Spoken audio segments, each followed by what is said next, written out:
이렇게 구도로 정해놓고요. 하나님 안에는 이제 하나님에게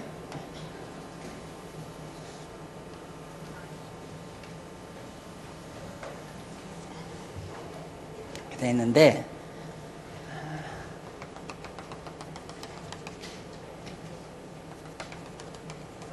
이 점선 여기가 중생인 이 중생인이라고 생각하면 돼요. 중생인. 그리고 이건 선, 악. 하나님은 선과 악, 그러니까 좋은 것과 나쁜 것을 하나님은 다 알기도 할 뿐만 아니라 선한 것도 좋은 것도 마음대로 하시고 악한 것도 마음대로 하시고, 싫은 건 싫어하시고 좋은 건 좋아하시고, 우리도 그러잖아요, 보통. 하나님은 이제 이런 기능이 있는데, 그 좋다는 말을 선이라고 말하고, 싫다, 나쁘다, 이걸 악이라고 하죠. 그런데 이 악한 상태에서 우리 인간은 이제 중생한 인간에게는 뭐가 있느냐면 육의 소욕, 이게 육신 소욕이에요. 이게 이제 하나님이 싫어하시는 속에 속해 있잖아요. 육의 소욕. 이건 이제 영의 소욕. 이 두 가지 소욕이 우리 중생한 인간에게는 있다. 그런데 문제는 중생하지 못한 자들에게는, 이게 중생하지 못한 자죠.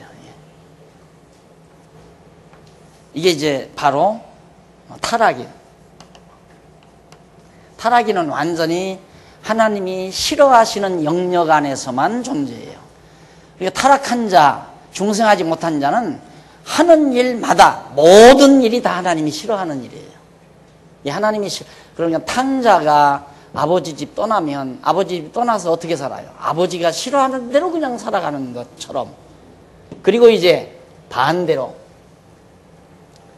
완전히 이제 영화인, 이것은 이제 완전히 이제 원인. 영화인, 중생에서, 거듭나고 중생에서 이제 부활한 사람.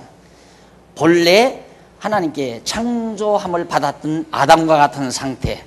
이 사람은 그냥 완전히 하나님이 좋아하시는 영역 안에서만 살기 때문에 하는 대로 모든 일이 다 하나님이 기뻐하시고 좋아하시는 일이라.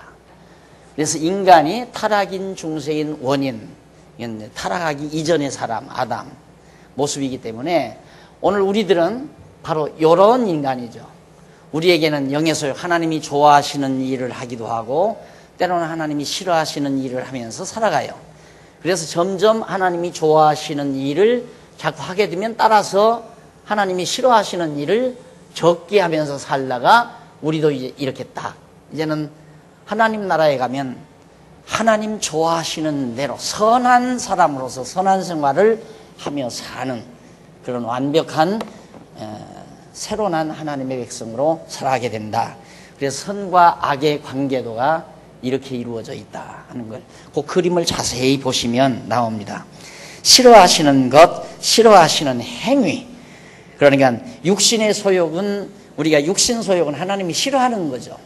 그런데 그 싫어하는 것을 우리가 행동을 하면 하나님이 싫어하는 행위, 그걸 범죄라고 그래요.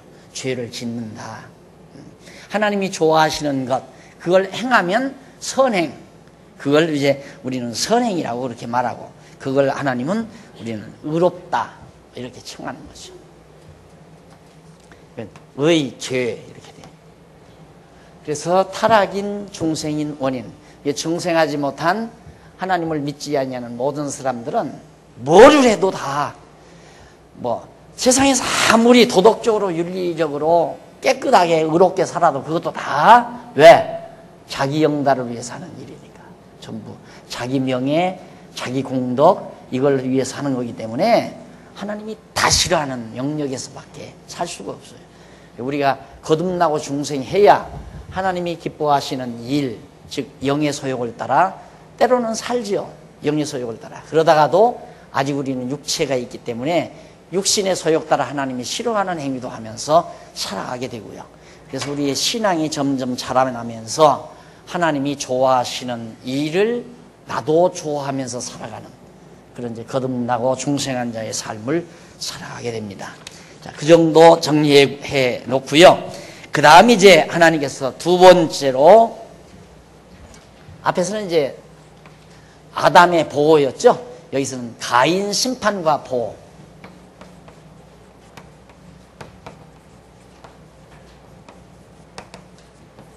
이것이 4장에서 5장까지. 이런 1번은 이제 아담 심판과 보호였습니다. 언약자손이니까 하나님께서 가인도 아담이 낳았으니까요. 그런데 거기 4장 내려와서 양쪽 가로 1번 보면 가인의 범죄에 나옵니다.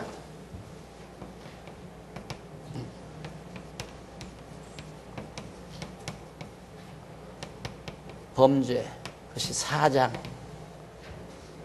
1절로 8절.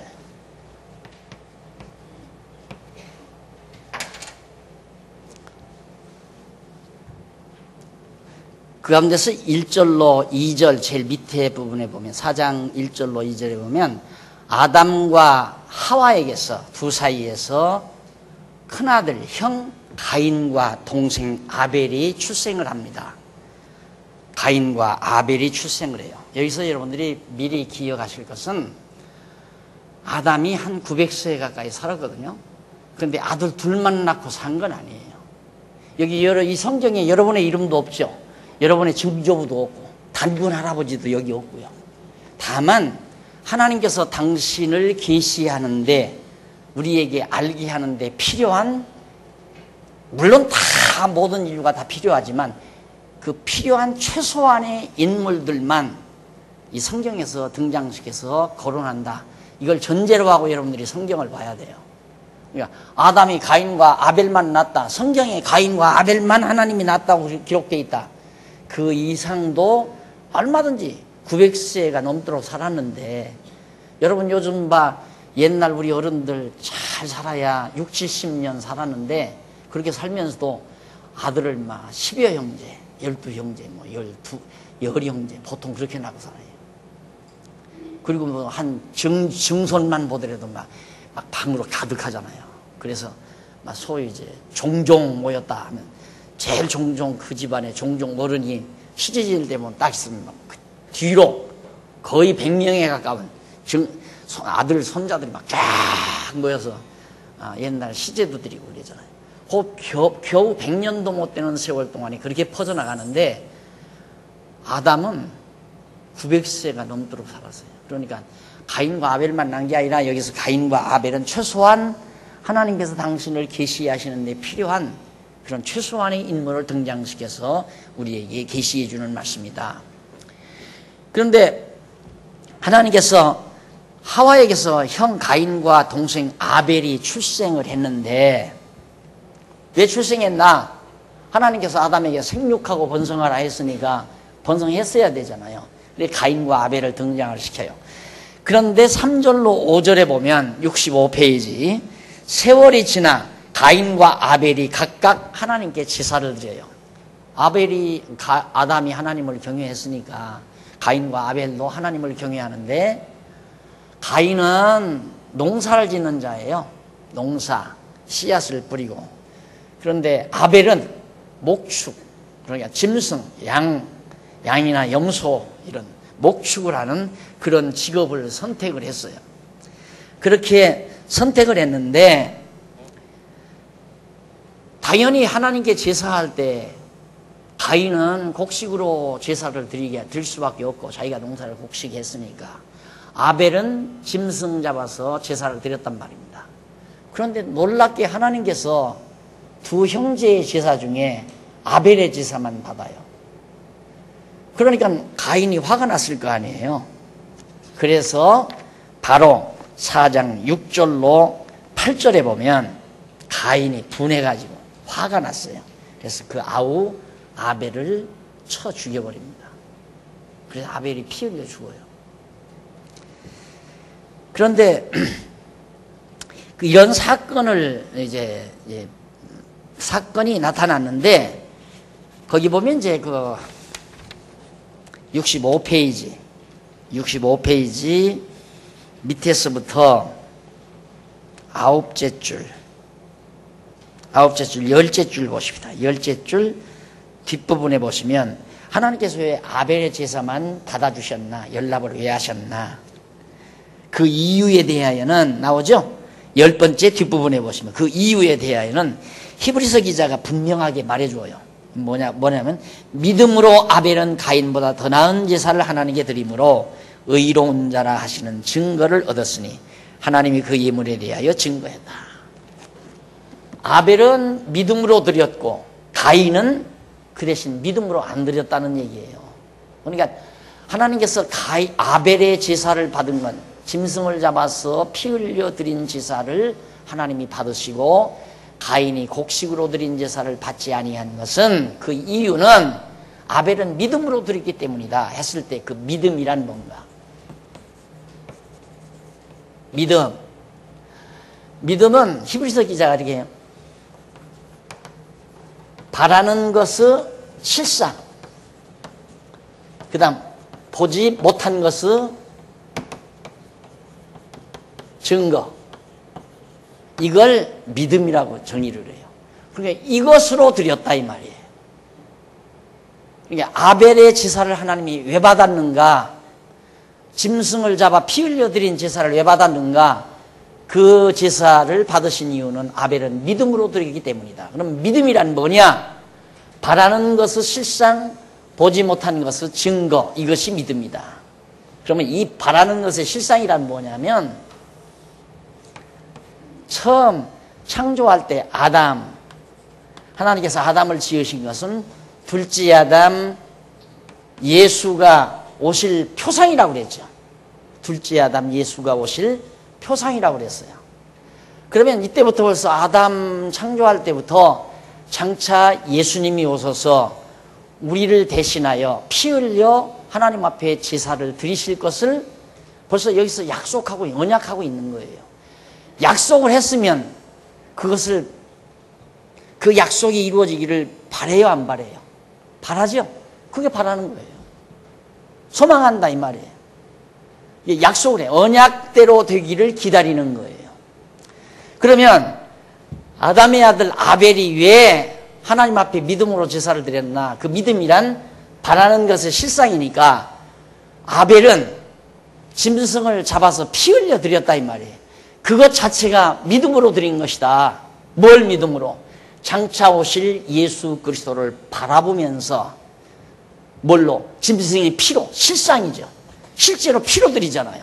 그러듯이 예수님도 장차 피 흘려 우리의 죄를 위해 대신 죽으실 제물이 되어 드리실 것을 이 바라는 것을 실상화해서 드렸다. 그게 믿음이다 이 말이에요.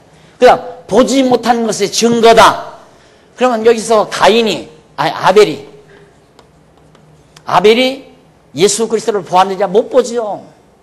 볼 수가 없잖아요. 아벨 시대에 아벨이 예수를. 그러나 보지는 못했지만은 보지 못하신 그 예수 그리스도의 제사를 여기서 피 흘려 드림으로 증거한 것이다.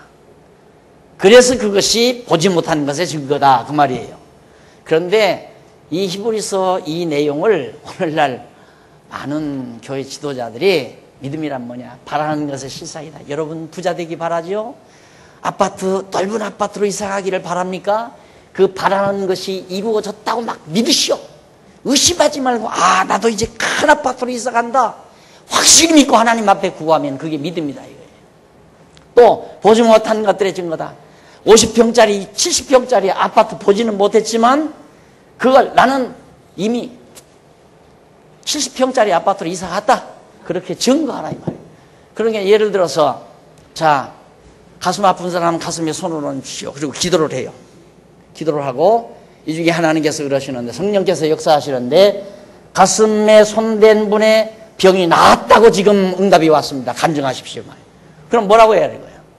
아직 내 가슴에 답답하고 열기가 나는 병은 그대로 있지만 아직은 그렇게 병이 있지만은 아직 나은 것을 보지 못했지만 그 병이 낫기를 지금 내가 바라고 있으니까 내가 나았다고, 실제로 나았다고 증거하는 거. 그게 믿음이다 이거예요. 그러니까 가슴이 지금 벌렁벌렁 지금 여전히 뛰는데도 하나님께서 내 가슴에 심장병을 고쳐주셨습니다 하고 간증한다 이 말이에요. 나와서. 그렇게 가르쳐 놓으니까.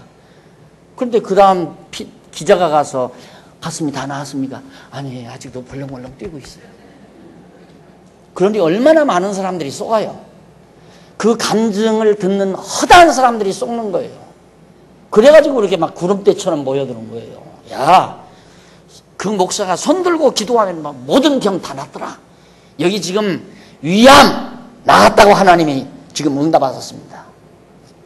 나으신 위 아프신 분 위에다 손 대고 기도하라. 손 대라 이거예요. 내가 안수기도 할 테니까. 그 장난을 한국교회가 지금까지 해요. 요 성경 구절 가지고. 그러니까 바라는 것을 실상 보지 못하는 것들의 증거와 같은 이 믿음으로 아벨이 제사를 드렸다는 것은 바라는 것, 예수 그리스도가 오시기를 소망하는 것, 이 예수는 아직 보지 못한 분이지만 그것과 같은 실상으로 양자와 피 흘려 제사를 드렸고, 그 보지 못한 거지만은 피 흘려 제사 드릴 예수 그리스도를 바로 아벨이 증거했다고 말이에요. 그래서 그 믿음으로 아벨은 제사했기 때문에 하나님이 제사를 받으셨다. 그런 얘기입니다. 자, 넘어가고요. 자, 그래서 이제 가인이 분통이 터져가지고 아벨을 죽였죠. 아벨을 죽였는데, 그 아벨 죽인 대신, 이쪽 67페이지,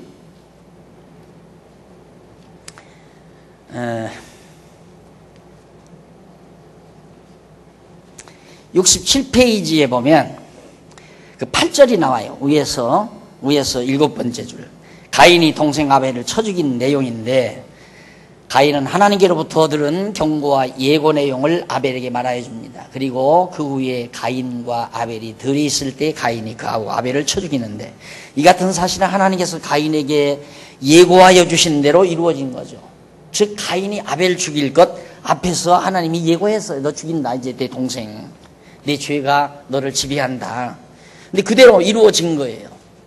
네, 아벨이 죽으며 흘린 피를 아벨이 그때 죽으면서 형에게 맞아 죽으면서 흘린 피를 마태복음에서, 마태는 신약성경, 마태는 뭐라고 그러냐면 의로운 피라고 그렇게 표현을 하지. 의로운 피다.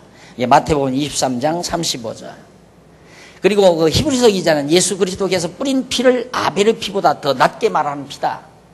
그러니까 아벨이 이때 형으로부터 맞아 죽으면서 피 흘린 그것이 또 역시 장차 예수 그리스도가 피 흘려 죽으실 것에 대한 하나의 모형이었다 하는 얘기입니다. 그게 결국은 아벨 대신에 하나님께서 나중에 셋이라는 아들을 다시 허락해 주시죠. 자, 그 다음 두 번째, 하나님의 심판입니다. 범죄, 당연히 범죄했으니까 두 번째, 심판이 이루어지죠. 이게 이제 4장 9절로부터 12절까지. 9절로 10절까지는 아벨을 찾으시며 가인에게 책망을 해요. 아벨 어디 갔느냐? 그러면서 아벨을 죽인 가인, 형을 책망하는 내용이 그 10절까지 해서 나오는데, 이쪽 68페이지에 보시면 넘어갑니다. 68페이지 그 4장 11절로 12절 나오죠? 그 위쪽으로 네 번째 줄 중간 보십시오. 그러니까 위에서 8째 줄 중간입니다. 아무런 죄도 없이 억울하게 죽은 아벨의 피의 호소가 여호와께 상달된 것입니다. 이는 후일에 죄 없으신 예수 그리스도의 피가 하나님께 연락될 것에 대한 예표로서의 모형과 그림자다. 아벨이 아무런 죄 없이 형에게 맞아 죽으니까 그 피가 막 하고 소리친 건 아니잖아요. 그 무죄한 피 흘림이 하나님 앞에 호소력을 가지고 있었다 이 말이죠. 그런 것은 장차 죄 없이 죽으실 예수 그리스도의 피가 우리의 죄를 대변하는 그런 놀라운 역사에 대한 하나의 그림자적 사건이다 라는 얘기입니다. 그 다음 4장 11절로부터 12절 거기 보면 여호와께서 가인에게 땅에서 유리한다고 저주를 합니다. 가인아, 너는 이 땅에서 어디 정착해서 살지 않고 계속 방황하면서 유리하면서 살 것이다. 그래서 이 가인의 후예들이 결국은 유랑민이 됩니다. 나중에 유랑민, 가인의 후예들이. 그러니까 이번에도 이제 가서 실제로 봤지만 터키만 하더라도 내륙 지방에는 진짜 막 끝도 없는 지평선이 열려 있어요. 예, 그쪽 이제 동쪽으로 가면 또 그러죠. 터키 동쪽, 그러니까 디그리스강, 유프라데스강 상류 지역, 물론 하류 지역도 마찬가지지만 전부가 거기가 다 허허벌판입니다. 그러니까 그런 정말 허허벌판에 너는 유랑민처럼 그렇게 유리방황하면서 네가 산다라고 저주한 내용입니다. 자, 그리고 나서 그러면 그렇게 한 다음에 역시 심판을 한 다음에 3절 하나님의 보호가 이루어지죠. 여전히 하나님은 심판으로 끝내지 않고 여전히 보호를 해 주신다. 그럼 그 보호는 4장 13절부터 5장 32절까지. 4장 13절이죠. 5장 32절까지. 마지막 절까지일 겁니다. 자, 그러면 다시 한번 여러분, 하나님이 날 보호하신다 할 때 우리는 하나님이 날 보호해 주기를 간절히 사모하면 하나님이 우리를 위해서 보호해 주는 줄 알아요. 그쪽으로 안다 이 말입니다. 그러니까 우리가 애절한 거예요. 안타깝고. 그런데 그게 아니고 하나님이 가인 심판하고 보호하시는 이유는 이미 앞서 아담과 언약했기 때문에 아담도 심판해서 보호하시고 가인도 심판한 다음에 역시 또 아담의 자손을 보호하는 거예요. 보호해 주는 거. 이유는 하나님께서 언약하셨으니까 언약대로 이루시기 위해서 하나님이 보호해 주는 거지 우리가 불쌍해서 보호해 주는 게 아니다. 그 여러분 꼭 기억하셔야 돼요. 하나님이 우리를 불쌍하고 측은해서 우리를 보호해 주는 게 아니다. 하나님이 당신 자신을 언약대로 이루시는 여호와이심을 계시하기 위해서 반드시 보호해야 돼요. 그다음 당당해지죠. 그렇게 되니까. 그래서 예수 그리스도를 믿고 살아가는 신앙생활이 애절하거나 한없이 아쉽거나 안타깝거나 그런 거 아니에요. 당당한 거죠. 하나님 앞에 우리 당당해요. 자녀들이 아버지 앞에 당당하듯이 아빠 돈 줘! 자동차 사줘! 당당하잖아요. 건방지게 제가 왜 그렇게 당당해요? 아버지 아들이니까. 그러듯이 오늘 우리가 하나님의 택한 백성이기 때문에 우리가 하나님 앞에 당당한 거예요. 죄에 앉아서 당당합니까? 죄에 졌어도 범죄를 했어도 우리는 하나님의 택한 백성이기 때문에 언약받은 백성이기 때문에 마땅히 하나님의 보호를 받게 돼 있어요. 그러니까 하나님 날 보호해 주세요. 막 울고 불고 그럴 필요가 없죠. 그런다고 보호해 주나? 울고 불고 해야 보호해 주는 게 아니라 하나님은 필히 반드시 당신의 정하신 뜻 따라 우리를 보호하도록 돼 있다. 그래서 하나님의 보호가 이루어지는 겁니다. 자, 그 보호 가운데 우선 가인에게 베푸신 긍휼이 있어요. 유리방망하는 아벨을 죽인 가인도 하나님이 보호해요. 참 이게 신기한 부분입니다. 우리 생각 같으면 죄 지은 거 싹 죽여버리면 그 다음 세상에는 누구만 남아요? 죄 안 짓는 사람만 남겠죠. 그러면 오늘날 세상에 사람이 있어요 없어요? 에? 내가 이렇게 질문을 좀처럼 안 하는데 사람이 없을 거 아니에요. 다 죽으셨으니까 지금 죄 안 짓는 사람이 어디 있어요? 다 죽었죠. 우리가 생각할 때는 아벨 죽었지. 아벨 죽었으니까 가인도 죽여버리면 다 죽어버리잖아요. 예, 하나님께서 죄를 졌지만 가인에게도 베풀어 줄 만한 긍휼이 있어요. 그러니까 안 믿는 사람도, 요즘 불신자들에게도 하나님의 긍휼이 있어요. 어떤 긍휼? 태양이 여전히 그 집이 농사 짓고 있는 돈에도 태양빛이 비춰줘요. 믿지 아니하는 사람의 논밭에도 우로가 내려요. 이른 비가 내리고 늦은 비가 내리고 비가 내려요. 근데 나는 그것도 모르고 어렸을 때 하나님 아버지 쟤네는 하나님도 안 믿으니까 쟤네 논에는 절대 피 한 방울도 오지 말고 우리 논에만 오게 해주세요. 그 기도가 이루어지겠느냐 이 말이죠. 안 이루어지죠. 그러니까 하나님의 긍휼은 믿는 사람이나 안 믿는 사람이나 똑같이 같이 내리는 긍휼이 있어요. 그걸 신학적으로 일반은총이라고 그래요. 보편은총, 일반은총. 일반적으로 모두에게 내리는 은총. 자, 그래서 하나님께서 이제 심판이 이루어지는데 여호와께서 아벨을 찾으시며 가인에게 책망한 다음 하나님의 보호 작업이 이제 이루어지죠. 보호 작업이 이루어지는데 먼저 가인에게 베푸신 긍휼이 4장 13절로 23절까지 69페이지에 나옵니다. 제일 상단에 13절로 15절에 보면 하나님께서 가인에게 표를 주어 죽음을 면하게 해요. 자, 여기서 문제가 되는 거예요. 학자들이 이런 얘기를 하는 거예요. 야, 하나님께서 아담과 하와를 낳고 만들어 놓으시고 거기서 가인과 아벨만 낳았다고 그랬는데 아벨은 죽고 그 다음에 누구만 남았어요? 가인만 남았잖아요. 그럼 가인만 남았는데 누가 있어서 가인 외에 사람이 있다면 누구만? 아담과 하와만 있을 거 아니에요.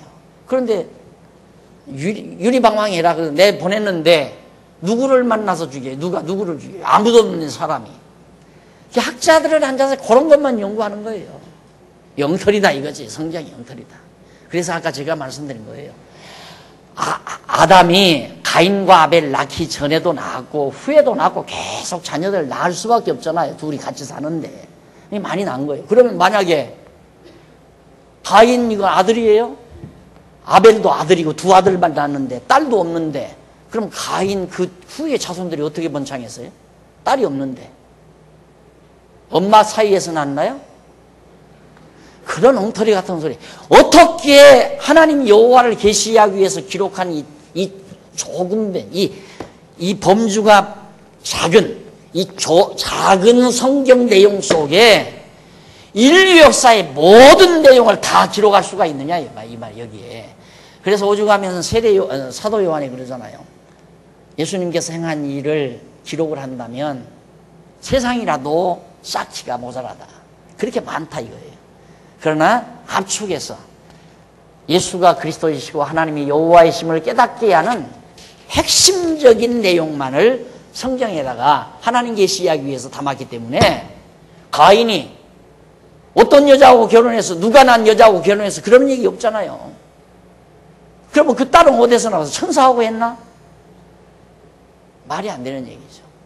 그러니까 그렇게 학자들이 말하는 내용에 여러분들이 넘어가면 안 돼요. 또 그런 얘기를 듣고 또 영특하다고 동창회 같은 데 나면 나 오늘 바빠서 못 나올 뻔. 왜? 오늘 구역 예배거든. 야, 너는 아직도 교회 다니니? 그러면 나는 교회 다닌다. 야, 너 참 달리 보인다 얘. 그러면서 이제 소위 주워들은 소리 이런 소리를 꺼낸다 이거예요. 진짜 그렇네. 야, 내가 바보처럼 사는가 보다. 그래서 신앙이 자꾸 흔들리기 시작하는 거예요. 흔들리면 안 돼요. 이제 여기 가인에게 하나님께서 표를 주어서 죽음을 면케 하는 건 혹시 가인이 돌아다니면서 맞아 죽어버리면 또 하나님께서 생육하고 번성하라고 하신 아담에게 내 자손 생육하고 번성하라 하신 언약이 그것이 다 무효로 돌아가잖아요. 그러니까 가인을 보호하는 이유는 여호와 하나님은 언약하시면 언약대로 이루시는 분이라는 사실을 확증해 주기 위해서 가인을 보호하는 거예요. 가인이 불쌍하고 측은해서 그래서 보호한다면 도리어 하나님께서 제사를 받으신 아벨의 죽음을 하나님이 막았어야죠. 만약에 가인이 아벨을 죽이려고 농기구를 막 이렇게 들었을 때 가인아 한마디만 하면 얼른 그만뒀을 거 아니에요. 가인이 불쌍해서 보호하는 게 아니에요. 하나님이 당신의 이름을 깨달아 알게 하기 위해서 보호하는 거죠. 항상 그쪽으로 생각해야 됩니다. 그걸 우리들이 말하는 우리 성경신앙 얘기합시다. 우리들이 말하는 신본주의라는 거예요. 신본주의.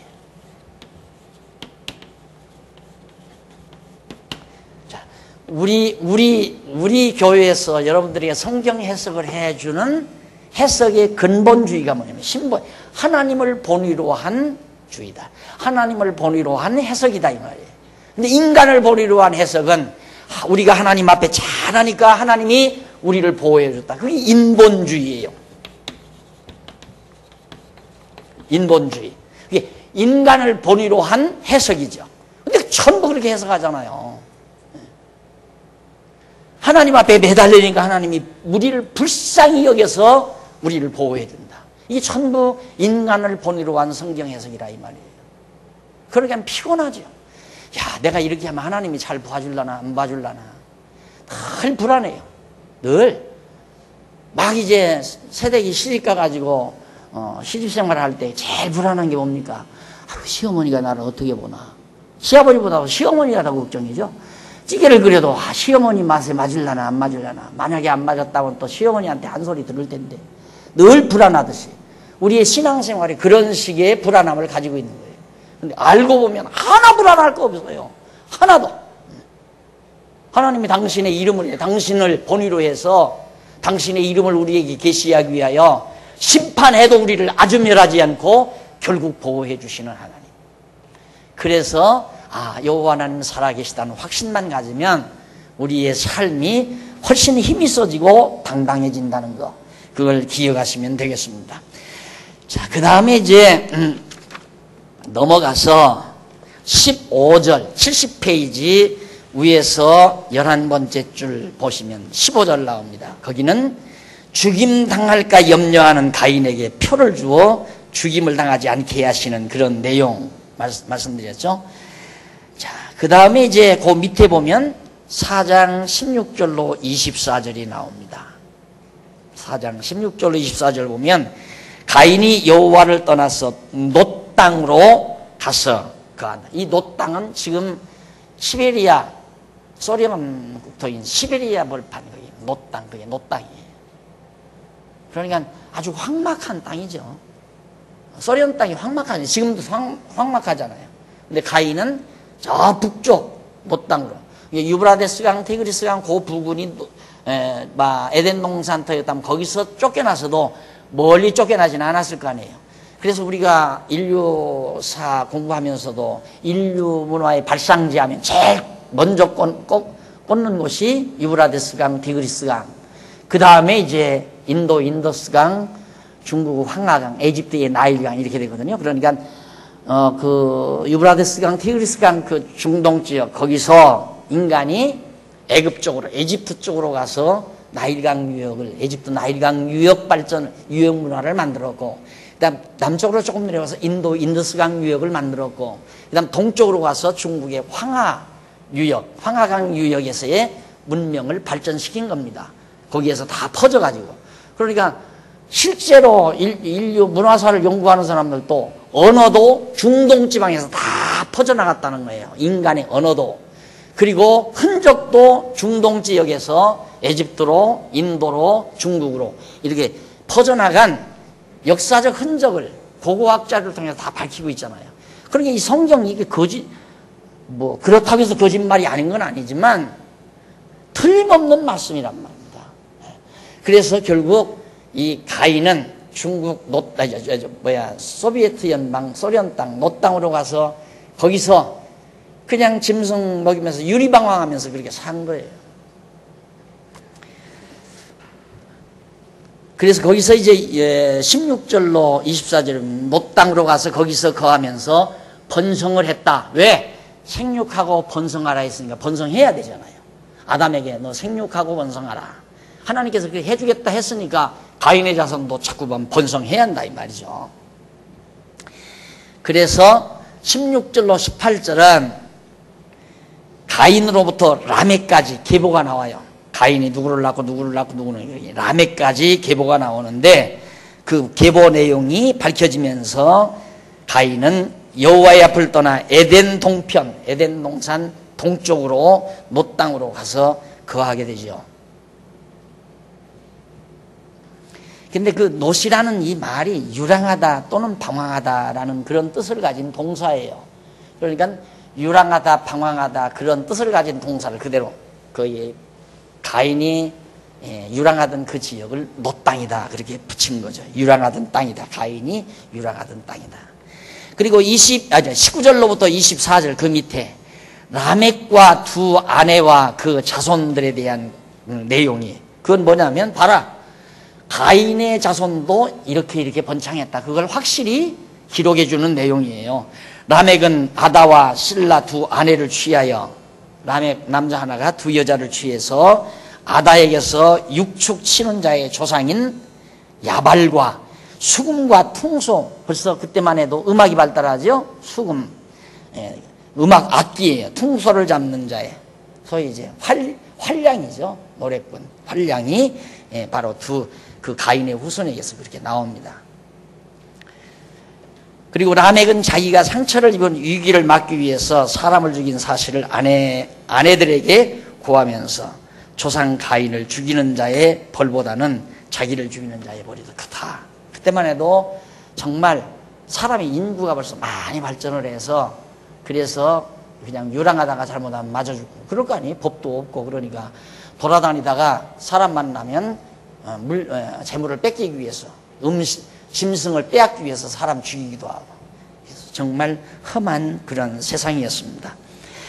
그 다음에 이제 하나님은 가인에게만 은혜를 베푼 게 아니라 아벨에게 베푸신 긍휼이 있어요. 아벨에게. 그러면 죽은 아벨에게 어떻게 긍휼을 베푸나? 하나님께서 4장 25절로 5장 5절까지 보면은 하나님께서 아담에게 죽은 아벨 대신으로 셋이라는 아들을 다시 주어요. 그러니까 아벨 대신 셋을 하나님이 더 주어요. 셋의 후손이 하나님의 택한 백성이죠. 가인의 후손은 하나님께서 버리신 족속이고 가인의 후에는 하나님이 버린 족속, 아벨 대신에 태어난 셋의 후손은 하나님의 택한 족속. 그래서 벌써 그때부터 택자와 불택자가 딱 갈라지잖아요. 택자와 불택. 그래서 예수를 믿지 않고 살아가는 사람들을 카인의 후예라고 우리들이 지칭하네요. 카인의 후예. 우리는 셋의 후예고 실제로 셋의 혈통을 탔다기보다도 하나님의 선택받은 백성이다 이 말이에요. 하나님 믿지 않고 살아가는 사람들은 카인의 후예라고 그렇게 지칭하는 이유가 거기 있습니다. 그래서 그 셋으로부터 26절 거기 보세요. 바로 본문에 26절 보면 셋도 아들을 낳고 그 이름을 에노스라 하였으며 그때 사람들이 비로소 뭐라고 불렀다? 여호와라 불렀다. 왜 여호와라고 불렀나? 비로소 여호와. 이유는 하나님께서 우리 조상 아담에게 언약한 대로 결국 셋이 죽어서 끝나는 줄 알았더니만 아벨이 죽어서 끝나는 줄 알았더니만 하나님은 아벨 대신에 셋을 주어서 결국 셋의 후손 언약 자손이 계승되도록 하나님이 하시는 걸 보니까 과연 하나님은 언약대로 이루시는 여호와로구나. 그래서 그 시대 사람들이 비로소 여호와라고 하나님을 이름 지어서 부르게 됐다.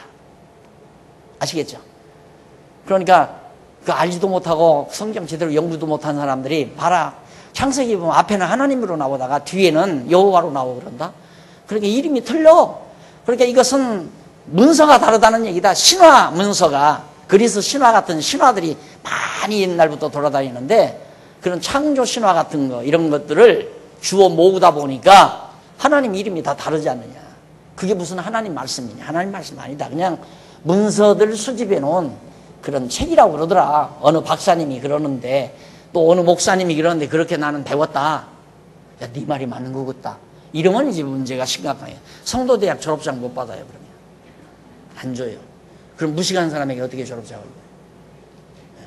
하나님이 아담에게 언약하신 언약대로 이루어가는데 심각하잖아요. 하나님이 선택한 아벨이 죽어버리니까 하나님이 선택해서 아벨의 제사를 받았잖아요. 그 선택은 믿음으로. 그래서 선택을 했는데 믿음으로 드린 제사를 그래서 하나님이 받았단 말입니다. 아벨을 선택했기 때문에. 가인의 제사는 하나님이 안 받아버리고 버린 거예요. 그건. 그런데 아벨이 죽었다? 그럼 하나님 여호와 아니잖아요. 아담과의 언약이 다 무너져 버린 거 아니에요. 그래서 하나님은 아벨 대신에 셋이라는 아들을 주어서 그 자손이 번창하다 보니까 그 시대 사람들이 그때야 하나님을 여호와로 불렀더라. 기가 막힌 장면입니다. 자, 그 다음 51절 아담 자손의 계보가 이러하니라. 하나님이 아담을 창조하실 때 아담의 형상대로 지으시되 남자와 여자를 조성하셨고 그들이 창조되던 날에 하나님이 그들에게 복을 주시고 그들의 이름을 사람이라 일컬었더라. 아담이 130세에 자기 모양 곧 자기 형과 같은 아들을 낳아. 아담이 130세에 자기 모양 곧 자기 형과 같은 아들을 낳아. 아니죠? 자기 형상과 같은 아들을 낳아 이름을 셋이라 하였고 아담이 셋을 낳은 후에 800년을 지내며 뭘 낳았다? 자녀를 낳았더라. 그러면 130세에 자녀를 낳았으면 230세까지 장가도 안 갔나? 지금 13살만 돼도 장가 가려고 하는 반국인데. 근데 130세가 넘었는데. 그러니까 가인과 아벨을 낳기 이전에도 많은 자녀를 낳은 거예요. 많은 자녀들을. 그리고 그 이후에도 엄청난 많은 사람을 낳았고. 그가 얼마? 930세를 향수하고 죽었더라 그랬어요. 결국 아담이 아벨을 대신해서 셋을 낳고 셋이 에노스를 낳게 되면서 비로소 여호와의 이름을 불렀다. 그 다음 5장 1절로부터 5절까지 73페이지에 나옵니다. 거기 보면 아담이 자기의 계보를 따라 자기 형상과 같은 셋을 낳고 그 위에 죽은 내용이에요. 임무 끝났죠? 아담이 죽었다. 왜 죽었나? 이미 하나님의 언약을 이어갈 셋이라는 아들이 나왔으니까 아담의 임무는 끝난 거예요. 그러니까 가는 거죠. 그래서 하나님은 반드시 인간을 이 세상에 보내시는 것은 하나님 당신 자신의 이름을 알게 하려는 거예요. 여호와를 알게 하는 거예요. 누구에게? 하나님이 지어놓으신 인간들에게. 그것이 5장 1절로부터 5절까지 나온 내용입니다. 그리고 이제 5장 6절로 32절 5장 6절로 32절 여기까지죠. 여기까지. 잠깐 정리하고 끝내십시다. 아벨 대신 다시 얻은 아담의 아들 셋의 후손이 어떻게 번성한다고 전해요. 진짜 여호와죠. 셋의 후손이 계속 번성을 해요. 왜? 셋이 참 건강했던가 보다. 장가가서 아들도 잘 낳고 참 건강해서 이 사람은 복 받았다. 우리는 그런 쪽으로 생각해요. 왜? 그 집안 번성하는 거 복이라고 우리들이 생각하니까 야, 셋은 하나님 잘 기용해서 정말 집안이 번족하게 융성했구나. 그렇게 교사가 설명하면 여러분은 그대로 믿을 수밖에 없어요. 여러분 집안 잘 되기를 원합니까? 하나님 잘 기용하고 섬기면 많은 자손들이 번창해서 집안이 번족하게 되집니다. 맞잖아요, 성경대로. 그럼 나 같은 사람 딸만 있으니까 끝났잖아요. 저주받았지 뭐. 그럼 말도 안 되는 소리. 셋의 자손이 번성했다고 성경이 기록하는 건 하나님이 누구시다? 여호와시다 라는 강한 증거예요. 봐라, 내가 언약한 대로 번성하지 않느냐. 그럼 누가 번성시켰다는 얘기예요? 셋이 번성시켰다는 말은 셋이 하나님 잘 기용해서 건강 잘 챙겨가지고 마누라 여럿을 두고 계속 나가서 번창을 했다. 그러면 무슨 본의로 해석? 인본주의로 해석하는 거예요. 인간을 본의로. 하나님이 당신의 언약을 이루시기 위해서 셋의 집안을 번족하게 번성하도록 했다. 이것이 하나님을 본의로 한 해석이고요. 이게 맞잖아요. 제가 해석한 게. 그래서 성경은 이제 여러분들이 성경을 해석하는 가장 근본 갈림길, 인본주의, 신본주의, 하나님을 본의로 한 해석이냐 인간을 본의로 한 해석이냐, 이 해석의 차이는 엄청 달라집니다. 근데 대부분 한국교회는 인간을 본의로 한 해석이에요. 여러분 기도 많이 하면 하나님이 복을 주십니다. 인간 본의의 해석이에요. 우리는 하나님이 우리에게 소원을 주어서 하나님께 기도하게 하시고 하나님이 그대로 이루어 주십니다. 그러니까 하나님이 기도도 하게 하시고 이루어 주시기도 하고 하나님 본의로 우리는 해석하는 거죠. 그러니까 선생 잘 만난 거예요, 여러분들은. 공부 열심히 잘 하셔야 돼요. 오늘 강의 여기서 끝내죠. 그리고 항상 제 강의가 정시에 시작하도록 미리 찬송 부르고 기도하는 것은 미리 해주면 시간 단축이 좀 될 것 같습니다. 그리고 조금 일찍 나오시고요. 기도하십시다. 자비로우신 하나님 아버지, 은혜를 진심으로 감사드립니다. 하나님께서 오늘 또 저희들에게 정말 소중한 시간을 주셔서 하나님이 여호와이심을 다시 한번 확인할 수 있는 놀라운 은총을 주신 하나님의 사랑을 진심으로 감사합니다. 이제 귀한 종들 진리를 사모하고 있사오니 지혜와 총명과 명철을 주셔서 듣는 대로 보는 대로 깊이 깨달아지게 하시고 이제 이 진리로 무장된 삶을 통하여 하나님 앞에서 당당하게 세상을 이기고 자기를 이기고 죄악을 이기면서 승리하는 귀한 종들 되도록 역사하시옵소서. 예수님의 이름으로 기도드립니다. 아멘.